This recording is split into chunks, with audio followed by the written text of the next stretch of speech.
સ્વાગત છે તમારું મારી ચેનલ પર। આજે આપણે જોવાના છીએ ધોરણ 11 ભાવિકના સ્વાધ્યાયપત્રમાં વાર્ષિક પરીક્ષા 2026નું કોમર્સ વિષયમાં આંકડાશાસ્ત્ર વિષયમાં વિભાગ સીનું સોલ્યુશન। બરાબર, વિભાગ સીમાં સ્ટાર્ટિંગમાં જ અમને જે થિયરી આપી છે એનું સોલ્યુશન તમને વિડીયોના એન્ડમાં તમને બતાવી દઉં છું। બરાબર, સ્ટાર્ટિંગ કરીએ આપણે દાખલાથી। દાખલા નંબર 7। પહેલો વર્ગ તમને અહીંયા દાખલામાં કીધું છે 10 થી 90, પણ પહેલો વર્ગ 10 થી 90 નહીં આવે। બરાબર, બધામાં 90 છે અને બધામાં ગેપ 10-10નું છે, એટલે પહેલો વર્ગ આપણો બનશે 10 થી 20, એટલે વર્ગ પણ નવા બનાવીશું અને એફઆઈ પણ નવી બનાવીશું। બીજો વર્ગ બનશે 20 થી 30, ત્રીજો 30 થી 40, 40 થી 50, 50 થી 60, 60 થી 70, 70 થી 80 અને 80 થી 90। તમને સીએફઆઈ આપી છે સંચય આવૃત્તિ દાખલામાં 200, 180, 140, 90, 50, 55, 30, 8 અને 3। બરાબર, આના ઉપરથી આપણે આવૃત્તિ બનાવીશું, એટલે કે એફઆઈ। એફઆઈ કઈ રીતે મળે? હવે જો અહીંયા તમને થી વધુની માહિતી આપી છે, બરાબર, તો યાદ રાખજો ત્યારે શું કરવાનું, પહેલી રકમમાંથી બીજી રકમ માઇનસ કરવાની। પહેલા પદમાં હું લખું છું, બરાબર, પછી આપણે ડાયરેક્ટ કરશું। પહેલું પદ છે 200 માઇનસ એના નીચેનું પદ છે 180, 200 માઇનસ 180 કેટલા થશે? 20। બરાબર, હવે સેમ પેટર્ન નીચે જતું રહેવાનું। નીચે શું આવશે? 180 માઇનસ 140। હવે ડાયરેક્ટ લખું છું, બરાબર, ચલો એકવાર લખી દઉં। 180 નીચેનું પદ માઇનસ 140, એટલે ટોટલ આવશે 40। ચલો 140 માઇનસ 90 એટલે મળશે 50 જવાબ। 90 માઇનસ 55 એટલે 45 ને 5 ને 35। 55 માઇનસ 30 કરીશું આપણે, એટલે 25 મળશે। ચલો 30 માઇનસ 8 કરીશું એટલે આપણને 22 જવાબ મળશે। 8માંથી 3 માઇનસ કરીશું એટલે 5 મળશે, અને 3 ના 3 એટલે ટોટલ આપણી આવૃત્તિ આનું ટોટલ કરશો એટલે તમને 200 મળી જશે। સિમ્પલ દાખલો હતો, બરાબર, ખાલી કન્ફ્યુઝ કરવા માટે તમને આ રીતની રકમ આપેલી હતી। આપણે થી વધુનો દાખલોની ગણતરી કરવાની હતી, બીજું કંઈ હતું નહીં આ દાખલામાં। બરાબર, ચલો ત્યારબાદ આના પછીનો દાખલો જોઈએ, દાખલા નંબર 8। દાખલા નંબર 8 સૌથી પહેલાં વર્ગ લખી લઈશું આપણે। 24 થી 29, ત્યારબાદ 29 થી 34, 34 થી 39, એના પછી 39 થી 44 બનશે, એના પછી 44 થી 49નો વર્ગ બનશે, ત્યારબાદ 49 થી 54 બનશે, 54 થી 59નો બનશે। બરાબર, 54 થી 59, અને હજુ એક વર્ગ બનશે 59 થી કેટલા બનશે? 64। એફઆઈ આપી છે આ રીતે 3, સોરી સીએફઆઈ આપી છે આ પણ 3, 12, 30, 55, 78, 88, 95 અને 100। બરાબર, દેખો હવે આ જે છે એ આપણને થી ઓછાની માહિતી આપી છે। ઉપરનો જે દાખલો હતો થી વધુ નહીં, સૌથી મોટી સંખ્યા ઉપર આવતી હતી, જ્યારે આમાં શું છે, સૌથી મોટી સંખ્યા નીચે આવે છે અને વર્ગ તમને આડાઅવળા આપ્યા છે। એટલે સૌથી પહેલાં તો આપણે વર્ગ બનાવવાના, બરાબર। 24 થી 29, 29 થી 34, 34 થી 39, 39 થી 44, 44 થી 49, 49 થી 54, 54 થી 59 અને 59 થી 64। હવે આને આપણે એફઆઈ બનાવવાની, તો સિમ્પલ આની એફઆઈ કઈ રીતે? થી ઓછાની માહિતી હોય, પહેલી સંખ્યા એમને એમ, 3 એમને એમ। હવે શું કરવાનું? નીચેથી ઉપરની સંખ્યા માઇનસ કરવાની, બરાબર। જુઓ પહેલા દાખલામાં લખી દઉં છું, 12 માઇનસ 3, 12માંથી 3 જાય તો કેટલા વધે? 9 વધશે, બરાબર। નીચેમાંથી ઉપર માઇનસ એટલે 30 આવશે, 30 માઇનસ 12 એટલે જવાબ મળશે તમને 18। 55 માઇનસ 30 કરશું એટલે જવાબ મળશે તમને 25। 78 માઇનસ 55, એક સેકન્ડ કરી લઈએ આપણે, 78 માઇનસ 55 એટલે જવાબ મળશે તમને 23। ચલો 88 માઇનસ 78 એટલે જવાબ મળશે 10। 95 માઇનસ 88 એટલે જવાબ મળશે 7, અને 100 માઇનસ 95 એટલે જવાબ મળશે 5। એટલે એફઆઈ તમારી ટોટલ થશે 100। બરાબર. સિમ્પલ આ પણ દાખલો હતો. આ દાખલો હતો થી ઓછાનો અને દાખલા નંબર 7 હતો થી વધુનો. ચલો એના પછીનો દાખલો જોઈ લઈએ. દાખલા નંબર 9. ત્યારબાદ દાખલા નંબર 9 જોઈએ, જેમાં તમને કીધું છે એક માહિતી એક વસ્તુની માંગ સારી, મધ્યમ, ઓછી એમ 3 વિભાગમાં વિભાજિત કરવામાં આવી છે. એક વર્ષના અભ્યાસ દરમિયાન માલુમ પડ્યું કે 22 અઠવાડિયા દરમિયાન માંગ વધુ હતી, જ્યારે 18 અઠવાડિયા દરમિયાન વસ્તુની માંગ ઓછી હતી. આ માહિતીની કોષ્ટક રચના રજૂ કરવાની છે. બરોબર. કોષ્ટક રચના આપણે તૈયાર કરવાની છે. સિમ્પલ છે આ પણ. સૌથી પહેલાં તો આપણને વસ્તુની માંગ આપી છે. વસ્તુની માંગ દાખલામાં જોવા મળે છે. બીજું તમને અઠવાડિયાની માહિતી છે. અઠવાડિયાની માહિતી બે આપણે કોષ્ટક રચના તૈયાર થશે. બરાબર. એક અઠવાડિયું અને એક વસ્તુની માંગ. હવે જોઈ લઈએ કે તેમાં ડિવાઈડ કયું પડ્યું છે. બરાબર. એક તો છે સારી, મધ્યમ અને ઓછી, એટલે 3 કોલમ બનશે. સારી, મધ્યમ અને ઓછી. અને છેલ્લું ખાનું આપણે દર વખતે બનાવીએ છીએ એ જ રીતે કુલ. બરાબર. કયું ખાનું? કુલ. હવે જે વ્યક્તિએ માહિતી આપી છે એ રીતે આપણે દાખલામાં પૂરતા જઈએ કે એક વર્ષ દરમિયાન માલુમ પડ્યું કે 22 અઠવાડિયામાં દર માંગ મધ્યમાં હતી. મધ્યમાં કેટલી હતી? 22. બરાબર. 18 અઠવાડિયા દરમિયાન વસ્તુની માંગ ઓછી હતી. ઓછી કેટલી હતી? 18 હતી. જ્યારે ટોટલ અઠવાડિયા આપણી પાસે કેટલા હોય? તો 52. કેટલા હોય? 52. તો હવે તફાવત લાવવાનો છે. બરાબર. 52માંથી આ બે વસ્તુ માઇનસ કરીશું. 52 માઇનસ 18 માઇનસ 22, એટલે સારી કિંમત મળી જશે તમને 12. કેટલી મળશે? 12. સિમ્પલ જ દાખલો હતો, નોર્મલ. બરાબર. આ કોષ્ટક રચના થઈ ગઈ તમારે. ચલો એના પછીનો દાખલો જોઈએ. દાખલા નંબર 10. ચલો 10 દાખલામાં જુઓ, અહીંયા પ્રિન્ટિંગ મિસ્ટેક છે અસાઇનમેન્ટમાં. આ જે 23, 42 અને 10 છે ને, એ 23 નથી, એ બંને અલગ અલગ છે. બરાબર. 2 અલગ છે, 3 અલગ છે, 4 અલગ છે, 2 અલગ છે, 1 અલગ છે, 0 અલગ છે. અહીંયા પ્રિન્ટિંગ મિસ્ટેક છે. બરાબર. ચલો એનું પણ આપણે આવૃત્તિ વિતરણ તૈયાર કરી લઈએ ફટાફટ.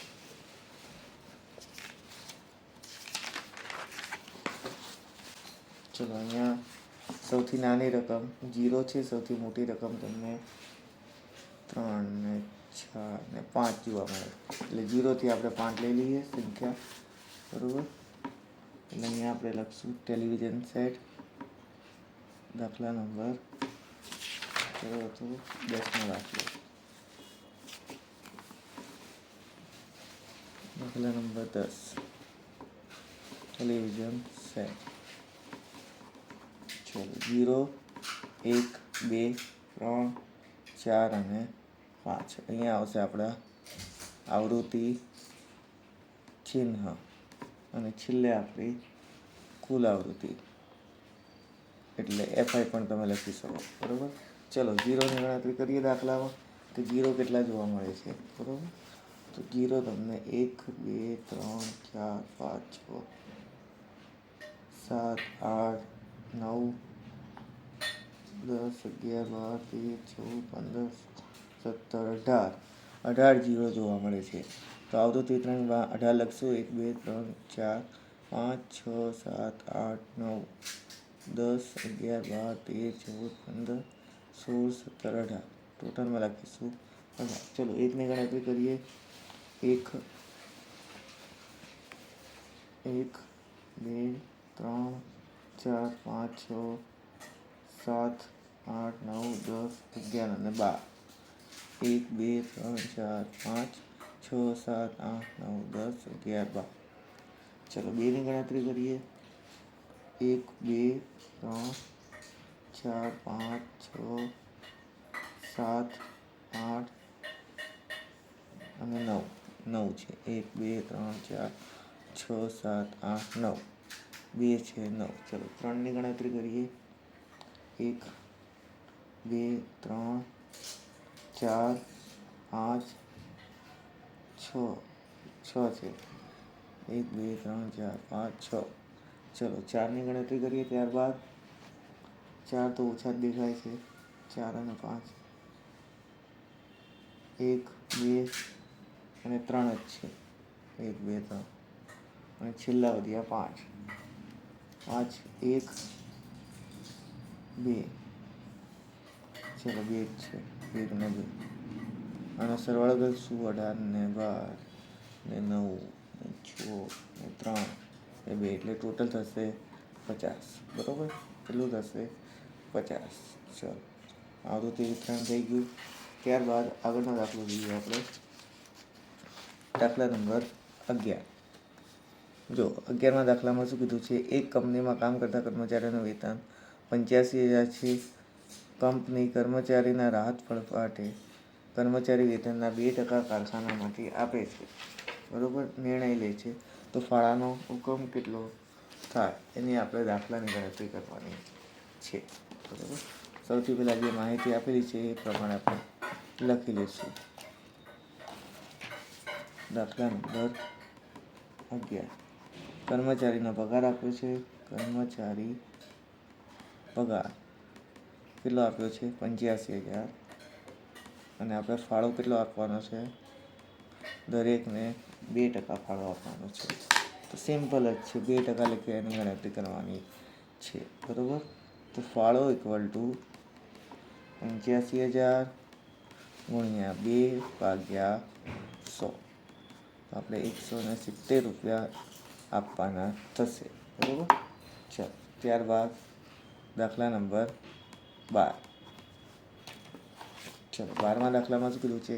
વસ્તુનો ભાવ P અને વસ્તુની માંગ D વચ્ચેનો સંબંધ D ઇક્વલ ટુ 50 - 2P છે.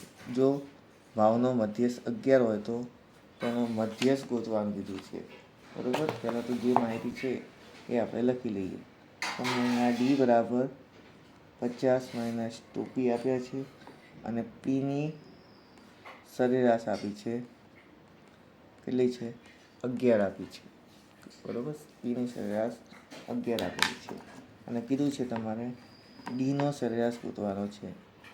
Dનો સરેરાશ કઈ રીતે મળશે? જે આપણને સૂત્ર આપ્યું છે એના ઉપરથી જ કે P - 2 અને Pની જગ્યાએ કિંમત કેટલી મૂકવાની છે?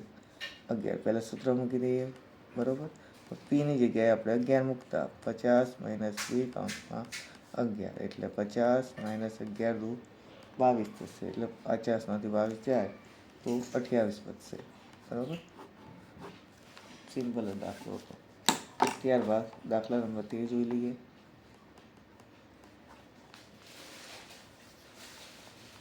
ચલો 13મા દાખલામાં શું કીધું છે?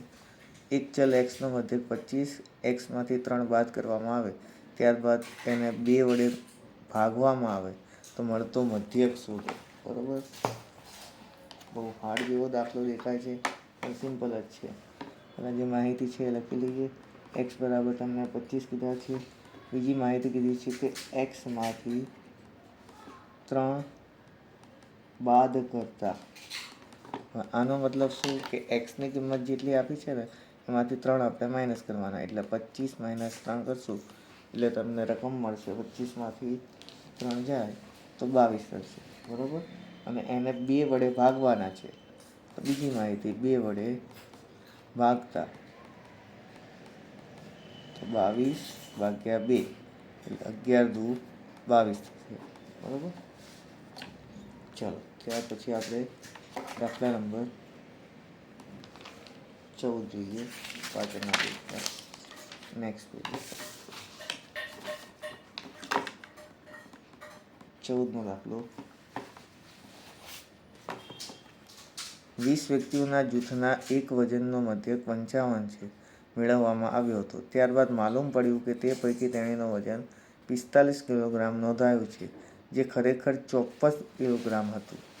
તેમના વજનનો સાચો મધ્યક ગોતો. બરાબર? હવે પેલું આપણે સુધારેલ દાખલો હતો ને સેમેનો દાખલો છે તે ભૂલથી બીજું લખાઈ ગયું. તો પહેલાં જે માહિતી છે તે લખી લઈએ. કે વ્યક્તિનું વજન આપ્યું છે 20. ખોટું કેટલું લખાયું? ખોટું લખેલ 55, બરાબર. એના માટે આપણે સૂત્ર છે કે કુલ ખોટું કેટલું થયું, કુલ ખોટું લખેલ બંનેનો ગુણાકાર કરશું, બરાબર. 55 ગુણ્યા 20 એટલે કુલ ખોટું મળ્યું આપણને 1100. હવે ખોટું વજન જોઈ લઈએ.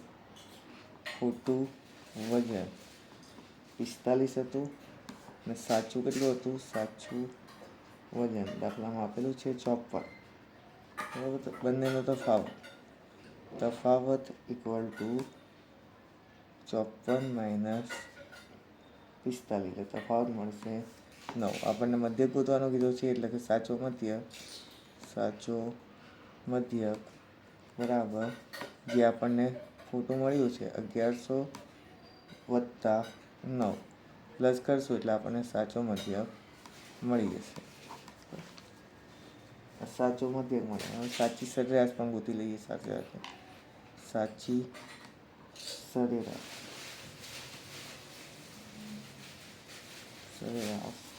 ઇક્વલ ટુ કઈ રીતે મળે, 1109 ભાગ્યા કુલ વ્યક્તિ કેટલા હતા 20 ભાગ્યા 20.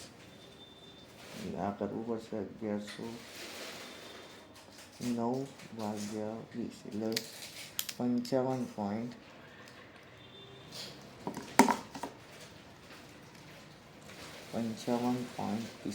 જવા મળશે, બરોબર. કેટલો મળશે 55.45. ત્યારબાદ આગળ જોઈએ આપણે દાખલા નંબર 15.